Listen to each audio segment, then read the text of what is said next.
No. Miles of thick. We ain't doing that. We just kidding. We just can't. We just playing. Karen, since you're working all these damn jobs, why don't you start out with this whole entrepreneur 9 to 5? And you know what? I just had this conversation with an actress friend of mine this morning. Working the way we work, you don't get paid much money. You do a lot of work, but you don't get paid a lot of money. And working in background, you get shitted on the weeks. I mean, right now I'm waiting for 3 paychecks to come in. And I was, telling her about it. She said, girl, I don't miss those days right there. And but we both agree that it's hard to go to a 9 to 5, back to a 9 to 5.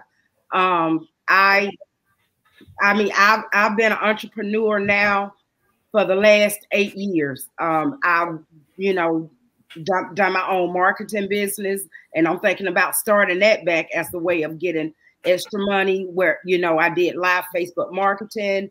I started my own publishing company because I, wanted to find a way to get my own money. Of course, I started writing books. That was the first way. So, when you get that mentality, and when you begin working for yourself, you find it very hard to go back to work for someone, only because you have that mentality of, I guess, doing things your own way or whatever. I choose entrepreneurship. Katie, not even doing things your own way. It's you can't tell me when I can take a vacation. Yeah. Yeah. I gotta sit here for 8 straight fucking hours. You watching how long I'm on my lunch break. Yeah. And the drawback of that is not having a secure check. But again, that goes with the entrepreneurship. Like when I did my marketing, I did contracts of 3 months, 6 months, whatever. So I could secure money for 3 months or secure money for 6 months or whatever. I would do breaks. When you work for yourself, you're gonna work even harder. Right. You work because it's a survival thing by then. So if you gonna punch a clock and work for somebody else that hard, you can work even double hard for yourself. And although you think it's not secure money, it's secure because your ass gonna do what you got to do to get that money. Right. Sean said, "I'm good with a 9 to 5." All right, who want to go next? I'm actually in a unique situation. For those who know me and knew me for some years, knew I used to be in the banking business, and I was doing that for 18 years. Which clear cut was a 9 to 5, actually at 8:30 to 4. No weekends, no holidays, and now I am the financial advisor for Honda. So that means I'm in the car business. So I'm actually, I was a financial advisor with Fargo now business selling cars, and I attribute that actually to being a small business owner, and I am my own entity because what's the saying? Whatever you grow, whatever you eat, you grow. If I don't sell a car, I don't get paid. I could be there for 12 hours a day. We're open from 9 to 9, Monday through Friday, 9 to 6 on Saturday. If I don't sell a car that day, I don't get paid. If I don't sell a car that week, I don't get paid. So I could actually do anywhere from 40 to 70 hours a week and not get paid if I don't sell a car. So what that means is I'm at the mercy of my customers. I'm at the mercy of my hard work. I'm at the mercy of my dedication to be there to make sure that every opportunity that I put myself in front of is a lucrative for me. Not only is it going to benefit me, but it's going to benefit the company as well. Then on the flip side, I have my own businesses, right? So I have that entrepreneurship as well, where if I don't put myself into my businesses won't be successful. So I have to balance the 9 to 5 aspect of me being under someone else's umbrellas and being profitable for them, which also brings me profit, but also then too, divulging and building my own businesses so I can still maintain the lifestyle that I've been accustomed to, and then also putting myself in a position to go forward and still be able to maintain and live. So it's different. It's different. But what it has taught me is it has taught me balance, as far as not balance and work-life balance, but balance with patience and understanding where my talents lie and how to maximize my strengths to make sure that I get what I need to get to make myself successful. Right. It's not for everybody. You know, some people need that structure of 9 to 5. And it's also, you know, they enjoy those health benefits. Yeah, you know, that's the thing right there is the health benefits. And I would say is, if you have toddlers, I would tell you that you would be better off in 9 to 5. If you're by yourself, then you can be an entrepreneur. It's easier, you know, depending on your situation.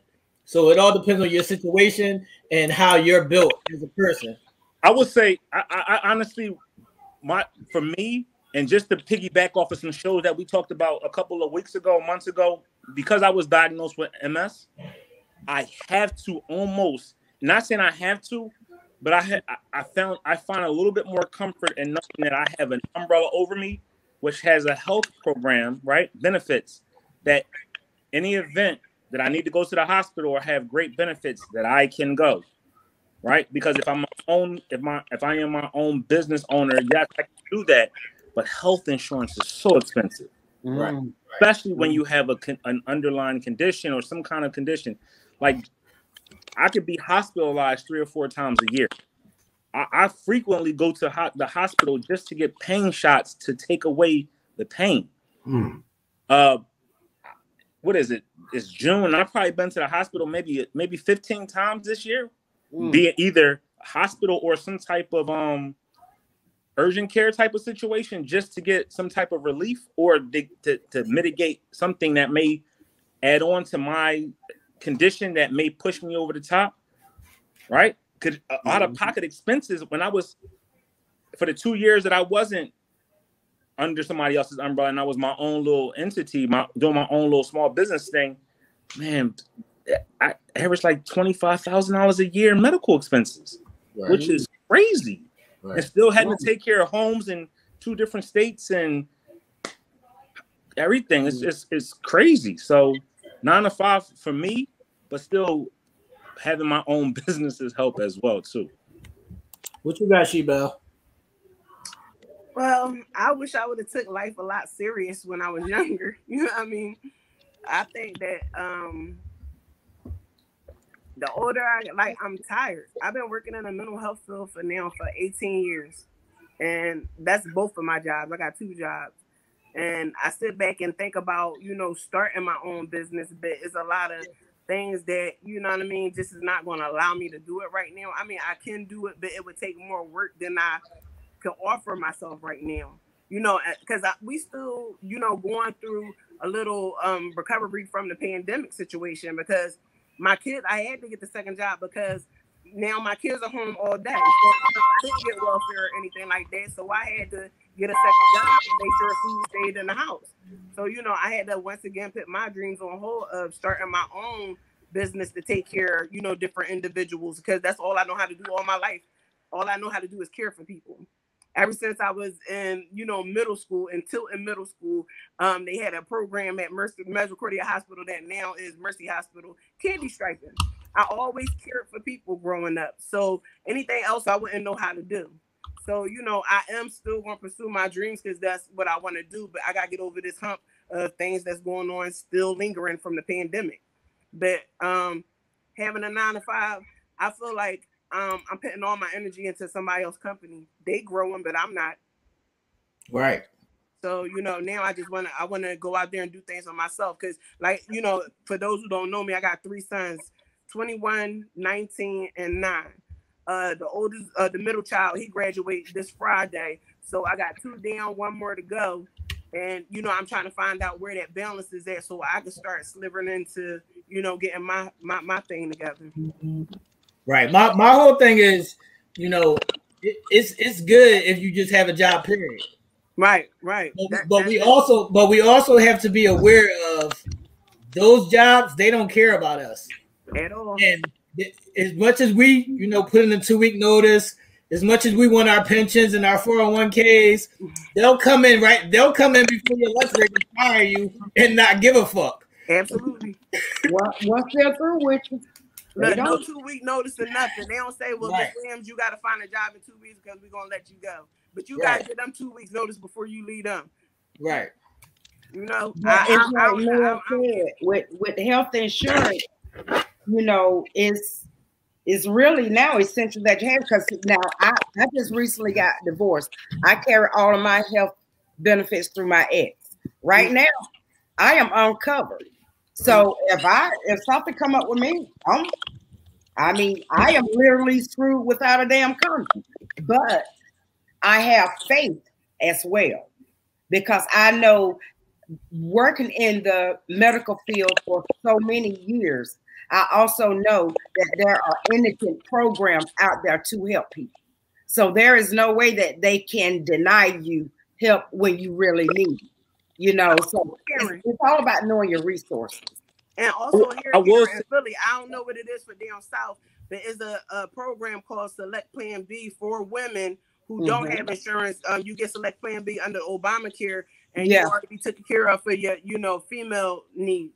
Yeah. Well, that was amended when Trump got in the office, because pre-existing conditions stopped you from getting certain medical benefits and coverage, because he amended that when he got in the office, when he amended when he fell back from Obamacare, and that's what directly affected people like myself. Now there's a Biden care now, So I think Biden is trying to get that reinstated. I don't know if it is, but I do know that so far, you can call different ones and you can get covered for little of nothing, depending on what your income is. Now, I have yet to find one of those, because I had one sucker thought he was going to sell me a policy for $250 a month. I'm like, man, are you damn crazy? Hell, I can't afford to damn live. That's the case. I got a question for the panel. What do you?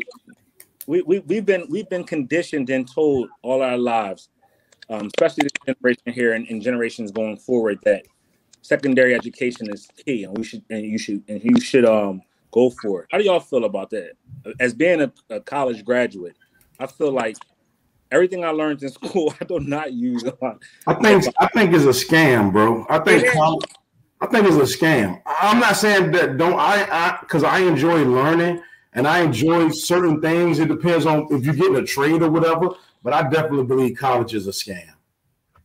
If you ask me, I think it's a noose around your neck, because I don't know how in the world you want to pay a loan. Like how can you breathe after having $100,000 loan? Right. And that's the whole time you pay on the principal. I mean, you try to pay on the principal and you miss one thing. You back to square one. I've never met anybody that paid their student loan off unless they was rich or their parents or somebody got help. How do you get over that? Because I sit back and think doctors and lawyers, they live in a fabulous life. But I found out that they partner up, like they live with each other too. Like they split the rent down the middle, like doctors living with doctors, and we always think that they all rich. That is a poly scheme, if you ask me. Right. Yeah, it's definitely a scam. My whole thing with college is, I think you have to use the network of college. It's not totally about the money you spend or the years that you spend there. It's about the network that you build there. Because I still got friends that I went to college with that I still do business with all the time. It's about building that network when you're in college. Right. And also, when you're going for jobs, regardless of how many years of experience you have, if you don't have that piece of paper, they're going to choose someone who don't have the experience yet have the paper over the one who have years of experience. I actually got told a few times I was too qualified. Right. Yeah, I've been told that too. The paper, because of the paper, not because I had it. Right. The paper was, you're too qualified, or you're overly qualified for this position. How? Right. I've been told that I was overqualified because I had the experience. I'm like, How can you be overqualified if you're qualified? I don't understand it. But what it was, they were looking at the history of my pay from the past, and they could not match. Right. They don't want to pay you. They don't want to pay you. Exactly. And I would say, well, I know that I can't come in making what I left there making. But they were like, no, you're overqualified. Real quick, I know they forced me into entrepreneurship, to be honest with you, because God closed every door. I mean, everyone I went to, I've worked chiropractic, I've worked medical, I've worked for cardiology, reproductive. It wasn't anything in the medical field that I did not know how to do, just about. I was x-ray tech. I went for all of those jobs. Every last one of them, either they said they didn't have opening, or because I was not an LPN, I was a medical assistant, but we did the same job. They want LP. I was told everything. Every door was closed in my face. So I was forced into entrepreneurship for that reason. And I want to say this because I didn't get the opportunity to give my take on it. And you know what? Actually, that you say that is great. You know what I mean? And I'm gonna bring it up. I'm gonna bring it full circle with what you just said, Karen. Jewish people teach their children that they need to have 4 sources of income, right? Not just one, not just 2, 4 sources. So even if you work a regular job, you still, at some form of fashion, they teach their children entrepreneurship. You know what I mean? So that's very important.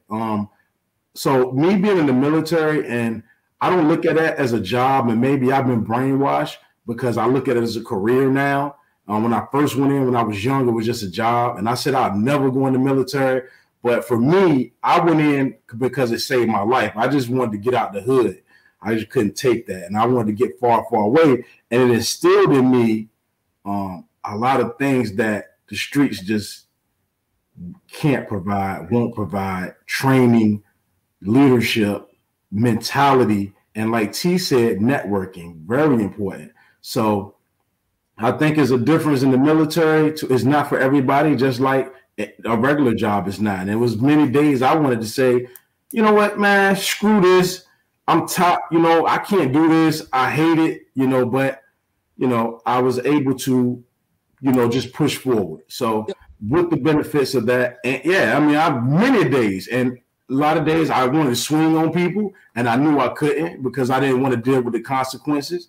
But now that I'm past all that and I'm looking towards retirement, I get a check for the rest of my life, and my kids are taken care of. So I think it depends on who you are. Like, some people don't want to take orders from people, but I do think it's a balance. I really do. I think you can work. You just got to find something that fits for you, or you can want to create the 9 to 5 for everybody else. But I think the 4 different sources of income is important, because if one fails, you can always lean on another one. So big up to she, because I seen her post her investment, her stocks, and it went up, right? She was proud of that. Me and she bailing there together. She was proud of that, and what she did was she shared the information to somebody else. She said, "I don't know much, but I can shoot you a link," and that was dope, because people don't want to share information that they got that helped them get to another level. They want to keep that, and they want to keep that blessing to themselves. But shout out to she for allowing herself to be transparent, and also putting a disclaimer on there. I don't know a lot, but what I do know, I'm willing to share, and that's dope. This is the AMC she been. Hold on, she muted. About the stocks, but when everybody asks me, I tell them what I know. And when I was cracking up, because when Judd had put up, and I'm like, it's going up, and Judd, I can hear him in my head saying, "Hold the line, everybody, hold on." Because like you get your ups and you get your downs, and people be like, "Oh, Dad, you put me on, but now I went down." Listen, this is a long-term investment. That's when right. I put money in there. And if I shut down the stock, best believe I'm putting it in another stock. I'm not putting it in to like, oh, let me get my money back. No, I'm going for something else. I'm going to figure out what else is moving And you know, that's how I'm learning myself, because I got in contact with this guy that was doing the other joint is the long stop. What's that? The Roblox or something like that. Something crazy. Roblox. Where you follow the lines. That's a big scheme. I mean, if you didn't go to school for it, or you're not getting the training directly from a person that know what they're doing, these people get paid darn near $600 just for signing one person up. You know what I mean? So their game is to get you on. They don't care whether you get money or not. Yeah, you can get money in it, but you got to know what you're doing. You got to know what lines is called. You got to know the stop, the put, and all that. And that's just a little bit much for somebody who can think they can teach you that over a weekend. I think that's a class that you're going to have to sit down for a while and do. But the stocks, I like it on what's the name? You know the stock thing I'm on. I'm drunk as shit, y'all. But you know, it's easy to get on there and pick what you got, even if you got $10 or $12.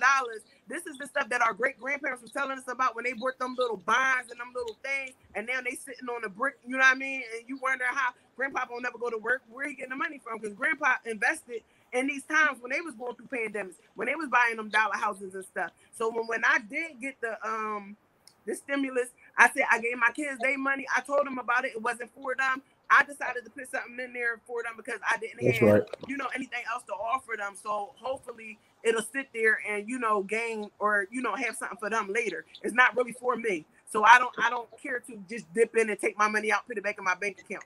No, I want them to be able to get something that I wasn't able to get later on. So I want all of us to win. So if I could teach anybody about it or tell you about it, I'm putting this all on.